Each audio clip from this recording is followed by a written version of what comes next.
सनातन धर्म का ज्ञान जो इस कलयुग में जीवन जीने का ढंग बताता है कि आपको क्या करना चाहिए और क्या नहीं। सनातन धर्म का सारा सार वेदों, उपनिषदों और अन्य ग्रंथों में रचा गया है जो आपको जरूर पढ़ने चाहिए। इस वीडियो में सनातन धर्म यानी गीता की कुछ ऐसी प्रमुख शिक्षाएं बताई गई है जो आपको अपने जीवन में अपनानी चाहिए। सबसे पहले जीवन जीने की कला। जीवन जीना भी एक कला है, जो सीख गया वो जिंदगी में पार हो गया। एक बार आप जीवन को सांप सीढ़ी का खेल समझो। अगर आपको खेलने का सही ज्ञान और नियम पता है तो आप अच्छे से खेल सकते हो, और वैसे ही अगर आपको जीवन जीने के नियम पता है तो आप एक अच्छा और उत्तम जीवन जी सकते हो। सनातन धर्म कहता है कि जीवन को सुंदर से सुंदर बनाओ और इसमें सत्यता, शुभता, सुंदरता, खुशियाँ, प्रेम, उत्सव, सकारात्मकता और ऐश्वर्य से भर दो। लेकिन इनको जीवन में लाने के लिए नियमों की जरूरत होती है। इनके बिना जीवन नरक के समान बन जाता है। दूसरा है मन को वश में रखना सीखो। भगवत गीता में कहा गया है कि मन मनुष्य का सबसे बड़ा मित्र है तो सबसे बड़ा शत्रु भी। इसलिए मन को वश में रखकर अपना मित्र बना लो। मन को अपने अनुरूप रखो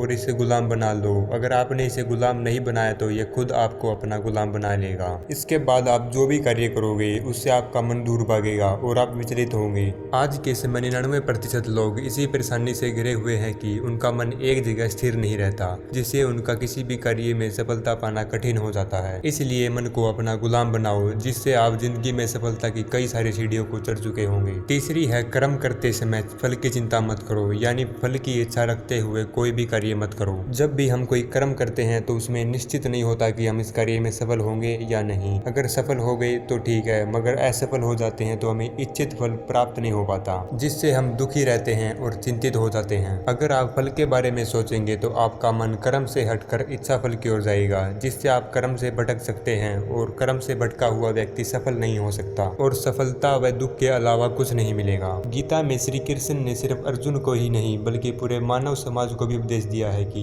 कर्म करो और फल की इच्छा मत करो। चौथी है उदारता और सहिष्णुता। इसमें सहिष्णुता का अर्थ है सहन करना और उदारता का अर्थ है बड़े दिल वाला। इसमें हिंसा को त्याग कर हमें सभी प्राणियों यानी पशु, पक्षी और मनुष्य को समान भाव से देखना होगा। सहिष्णुता का अर्थ गलत तरीके से लेने के कारण ही पृथ्वीराज चौहान ने हर बार शत्रु को छोड़ दिया था, लेकिन शत्रु ने इस सहिष्णुता का लाभ उठाकर पुनः आक्रमण कर सब तहस नहस कर दिया था। इसलिए आपको इतना भी दयावान नहीं बनना है कि आपको शत्रु दिखाई ही न दे। अहिंसा आपको तब त्यागनी है जब गौ हत्या रोकनी हो, नारी के साथ गलत हो रहा हो, राष्ट्र के हित की बात हो, धर्म, समाज, परिवार को बचाने की बात हो, और गलत बात का साथ न देना ही सहिष्णुता का सही अर्थ है। वैसे तो सहिष्णुता हमारी दिनचर्या का मुख्य गुण है। इससे हम सदैव खुश और प्रफुल्लित रह सकते हैं। इसलिए हमें अपनी आने वाली पीढ़ियों को सहिष्णुता का सही महत्व समझाना चाहिए और हमें भी बड़ों से ज्ञान लेना चाहिए। पांचवी है बुरे काम या बुरे धन का सुख ज्यादा नहीं चलता, यानी कर्म ऐसा करो कि किसी को दुख हो, ना दर्द हो और ना ही कोई परेशानी हो। अगर आपने किसी को दुख या परेशानी देकर कोई धन या सुख कमाया है तो वो सुख कुछ ही समय बाद खत्म हो जाता है, यानी वो ज्यादा देर तक नहीं चलता। जैसे कि लोग आजकल मांसाहारी बनते जा रहे हैं और अपनी जीभ के स्वाद के लिए एक जानवर की बलि दे देते हैं, वो भी कुछ पल के स्वाद के लिए। हमारे धर्मशास्त्रों में शाकाहारी जीवन को शुद्ध माना गया है। गीता में श्री कृष्ण भी कहते हैं जो गंदे काम करेगा उसे नरक जाना होगा। जैसा व्यवहार उसने धरती पर अन्य प्राणियों के साथ किया था वैसा ही व्यवहार नरक में होगा। इसलिए बुरे कामों को साथ छोड़कर अच्छे कार्य करो, जिससे खुद को तो फायदा होगा ही और दूसरों को भी फायदा हो सकता है। छठी है नकारात्मक सोच को नकारो।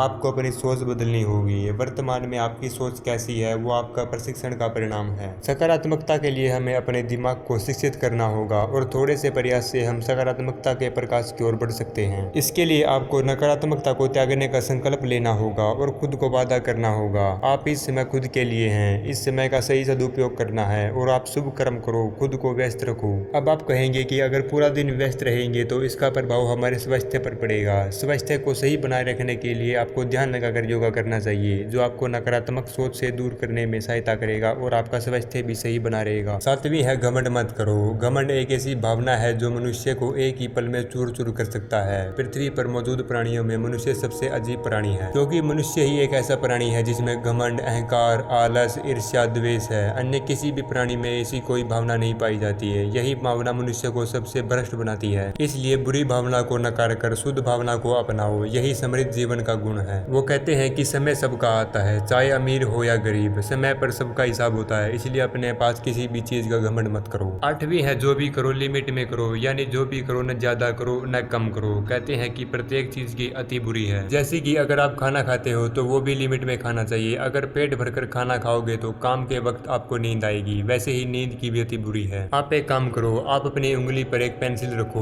और उस पेंसिल का ऐसा बैलेंस बनाओ कि न इधर करे न उधर। अगर इधर उधर हुई तो गिरनी पक्की है। इसी प्रकार आपको भी बैलेंस रहना है जिससे आप टिके रहोगे। अगर इधर उधर हुए तो गिर जाओगे, इसलिए बैलेंस बनाए रखो। 9वीं है, आप अपने जीवन में पैशन के रूप में उस काम को चुने जिसे करने में आपको आनंद आता है। इस मौके पर आपको जल्दबाजी नहीं करनी चाहिए क्योंकि ये आपके भविष्य को निर्धारित करता है और आप अपने भविष्य से खिलवाड़ नहीं कर सकते। अगर आप अनचाहे कार्य को अपना पैशन बनाओगे तो आपके भविष्य को खतरे में डाल सकता है। यह आपकी जिंदगी का सबसे महत्वपूर्ण निर्णय है। अनचाहा काम करने से आपका मन उसमें नहीं लगता तो आपके उस काम में सफल होने के चांस कम होंगे। इन निर्णयों में किसी को दखलंदाजी मत करने दो, बल्कि अपने दिल और दिमाग की सुनो कि तुम्हें क्या अच्छा लगता है और उसे अपनाओ, क्योंकि आप खुद को दूसरों से ज्यादा जानते हो। 10वीं है, भूतकाल को भूल जाओ। अक्सर लोग अपने बीते हुए समय को लेकर बहुत दुखी रहते हैं। उन मूर्खों को पता नहीं कि अब दुखी रहने या पछताने से कुछ नहीं होगा, बल्कि तुम्हारी मुश्किलें बढ़ेंगी जिससे आपका मानसिक और शारीरिक संतुलन बिगड़ेगा। जैसे कि संत कबीर ने भी कहा है कि अब पछताए होत क्या जब चिड़िया चुग गई खेत। यह एक हिंदी लोकोक्ति है जो अधिकतर उस समय कही जाती है जब किसी काम के बाद से उसके नुकसान या असफलता के बाद जागरूक होने के लिए कही जाती है।